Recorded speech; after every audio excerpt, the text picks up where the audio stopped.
We've all been careless at one time or another, but what if you were so careless that you caused a person harm?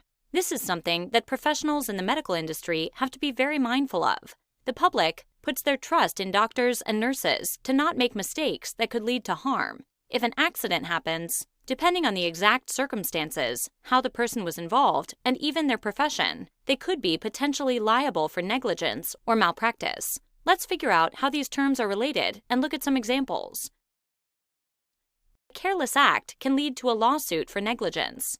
Negligence is a term that includes carelessness, conduct lacking in due care, or a deviation from normal standards of care that any reasonable person would use in the same set of circumstances.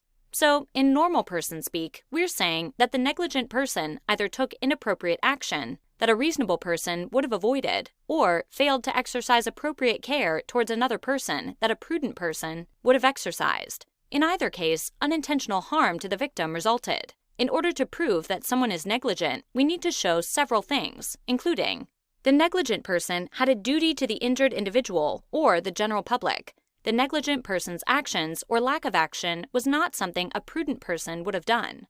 The damages to the victim were directly caused by the negligence itself and not something else, and actual harm or injury occurred. Anyone can be held liable for negligence. Examples of negligence include things like car accidents, slips and falls at work, or a parent leaving a young child alone for long periods of time. However, when we're talking about professionals, like medical personnel, the term negligence is better known as malpractice. In order for someone to be held liable for malpractice, the person has to be a professional, like a doctor. Malpractice is the failure of a professional to act within their profession's standards, or a failure to foresee consequences that another professional of the same kind is expected to foresee. Let's take a look at some examples of medical malpractice. Jack is a 60-year-old man with hyperthyroidism who is wheeled into the emergency room.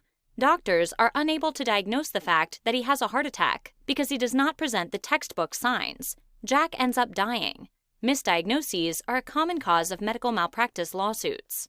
Negligence during childbirth is another example of medical malpractice.